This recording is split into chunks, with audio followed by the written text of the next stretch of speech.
kabacdi baa GPS ku noqonayso dee tilmaamihii iyo wixii baad xasuusanaysaa واساس laakiin dee nin suuq iyo magaalo iyo iskuul yar dhigan jiray kama baxayo tilmaanna ma garanayo jihadana marka horeba maskaxdiisa wuu isla hadliba waayo markaad dhul aada garanayn oo cidlo ah oo oomana ah oo qallalan markaad soo gasho caadi ba isula hadlaysa واقرت nimankii markaan ka hadnay ayagii dhexdoodii laba wiiloo walaalo ah oo reer boorama ayaa midi wuxuu labadii lugood baa diirku ka baxaysu u socday واقرت labadaa xagloodna wuu isgooyey nin buuran oo yar xooga buu ahaa saas uma buurayn laakiin dee dadku markayna socodkan oo kale weligood arag oo meeshii ay rafaad tahay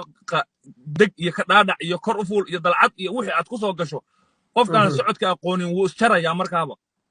آديات ninkaas labadiisa lugood waxa ka da'aya dhiig saas u da'aya wuuna jaraynaya wuu taagnaa uu socon kar la'ay kay hooyada iyo aabbuhu wada dhaleen baa la socda واساس wuxuu ku yidhi niyow anu meelaan kugu qaada ma hayeen malaa'igaha ku soo qaada buu intuu ka dhaqaaqay وولالك لا شيء وي hooyiyi aabbaa wada dhalay waa labada wiile isku xigtay hooyi aabba wada dhaleen halkan cabdullaahi igu hay saaxiibayaal labadaas wiil waxay ka yimaadeen hoyga aqoonta Soomaaliyeed Boorama haddana waad arkaysaan waxay maciin bidayaan in ay naftooda halis geliyaan bowdihii dhiig ayaa ka socda oo is xoqay cagihiina diirkii waa ka kacay waa saxara ceelna uma qodna cidna uma joogto xaaladdu qaabo qowseen bay maraysaa waayahay walaalkiina wuxuu ku yiri iga dhamow wuxuu ku yidhi walaalow malaa'igaha ku soo qaada buu wax kale kuma odhan walaalow malaa'igaha macnihii kuma qaadayo ilaahay baad leedahay wey ha allah ku naxariistu leeyahay haa geeri buu u diyaar garoobaya marka ninkaas waa gartay niyad jab meeshii cid kaama agdhowa meelaad u qayliyata male dhul aad taqaana ma aha meeshaad ka timid iyo meeshaad u socotay waa iska kaa wareeraysaa